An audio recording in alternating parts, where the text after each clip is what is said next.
আমরা এখানে জমায়েত হতে পেরেছি, আমরা যেসব দাবিতে জমায়েত হয়েছে আজকে, সেটি আমাদের জন্য গর্বের কিছু নয়, বরং এটি আমাদের জন্য লজ্জার।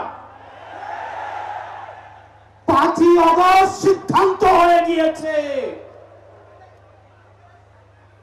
হাসিনার পুনর্বাসন আওয়ামী লীগের পুনর্বাসনের প্রতি সারা বাংলাদেশের মানুষ রেড কার্ড দেখিয়ে দিয়েছে। 5ই আগস্ট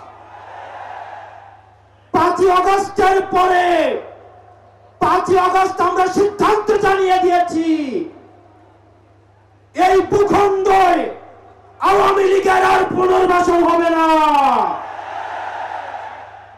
যেই আওয়ামী লীগ আমাদের দাড়ি টুপিওয়ালা ভাইদেরকে বাইতুল মুকাররমের সামনে থেকে টেনে টেনে রাস্তায় নামিয়ে এনেছিল, সেই আওয়ামী লীগের আর পুনর্বাসন হবে না।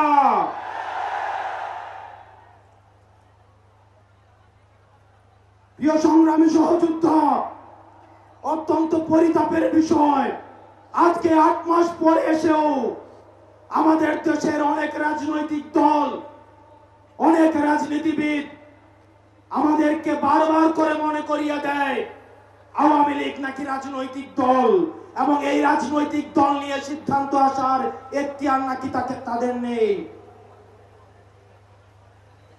ডক্টর মোহাম্মদ ইউনূস গত কিছুদিন আগে বলেছেন আগামী নির্বাচনে আওয়ামী লীগ অংশগ্রহণ করবে কি করবে না সেটি সিদ্ধান্ত নাকি আওয়ামী লীগের।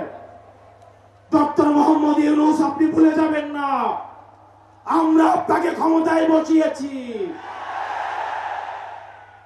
আওয়ামী লীগ নির্বাচন করবে কি করবে না, আওয়ামী লীগ আসবে কি আসবে না, এই সিদ্ধান্ত নিয়েছি আমরা।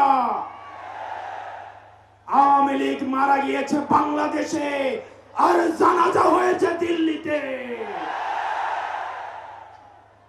আমার ভাই আবরার এবং শহীদ আবু আলিফের রক্তের উপরে পাড়া দিয়ে এই আওয়ামী লীগ বাংলাদেশে আসবে না।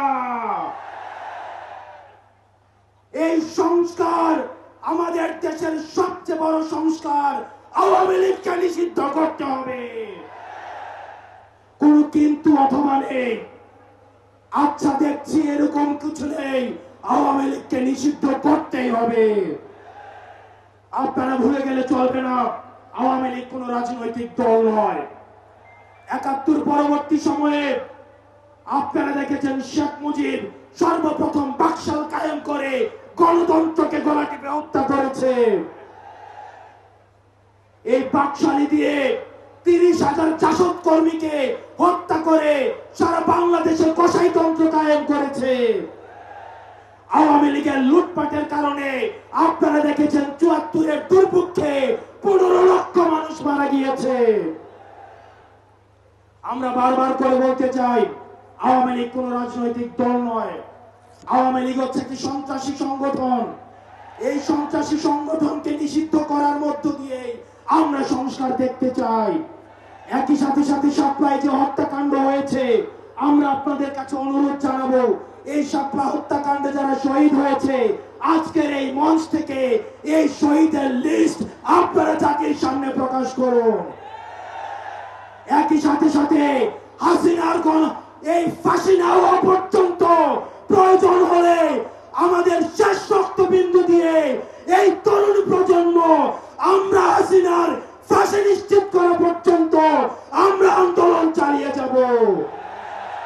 এবং নারী সংস্কার নিয়ে যেই কনসার্ন আপনাদের কাছ থেকে এসেছে, আমরা চাই ডক্টর মোহাম্মদ ইউনূস এই কনসার্ন গুলোকে আপনি অতি সত্বর অ্যাড্রেস করবেন, এবং অপ্রয়োজনীয় যে সংস্কারগুলো রয়েছে সেদিকে পাশ কাটিয়ে প্রয়োজনীয় যে সংস্কারগুলো রয়েছে, যেটির মধ্য দিয়ে নারীদের অধিকার নিশ্চিত হয়, যেটির মধ্য দিয়ে নারীদের সম্মান নিশ্চিত হয়, এবং আমাদের দেশের ধর্মীয় এবং কালচারাল সাংস্কৃতিক যে সম্মান অক্ষুণ্ণ থাকে, সেই অধিকারগুলো, সেই সংস্কারগুলোতে আপনাকে জোর দেওয়ার জন্য আহ্বান জানাচ্ছি।